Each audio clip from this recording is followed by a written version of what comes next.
start our list of the top 10 high school basketball plays of the year in late January, when Fitch traveled to East Lyme to take on the Vikings. With 2 minutes and 18 seconds remaining in overtime and the game tied at 62, East Lyme's Kevin Bartlett blocks a shot, then outlets to John Nazarko, whose layup puts the Vikings ahead for good.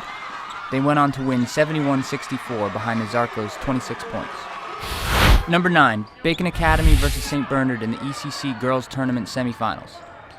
St. Bernard's Erin Amarello blocks a Mackenzie Hyde shot, then Jillian Kowalski blocks shots by Hyde and Katie Mahoney on the same possession.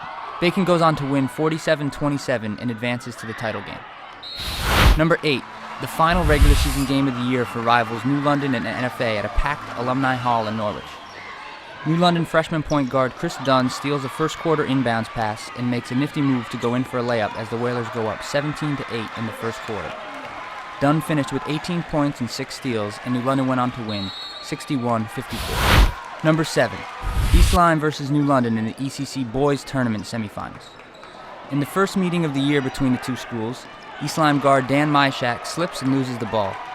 He's able to get off the floor and steal the ball back from New London's Nick Singleton before going in for a layup, but the Whalers win 71-67 to advance to the title game.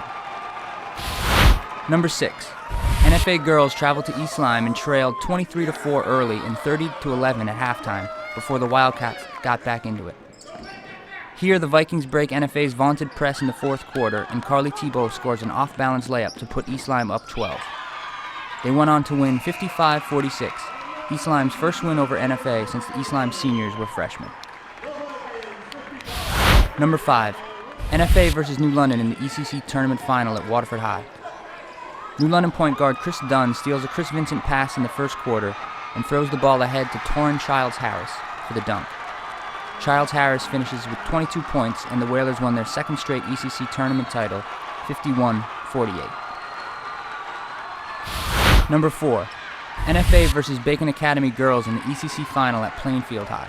NFA junior Castine Evans picks Bacon's Brooke Bailey cleanly in the first quarter, and the Wildcats went on to their 12th ECC tournament title in 15 years with a 60-53 victory.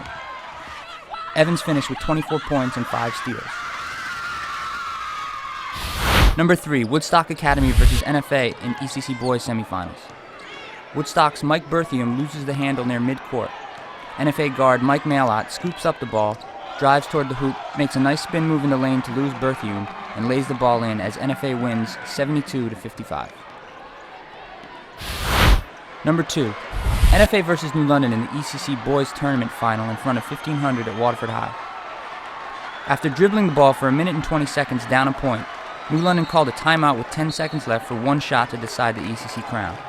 The Whalers inbound the ball to Torrin Childs-Harris, who hits a 15-foot jumper over the NFA defense with 5.9 seconds left to put the Whalers up 1.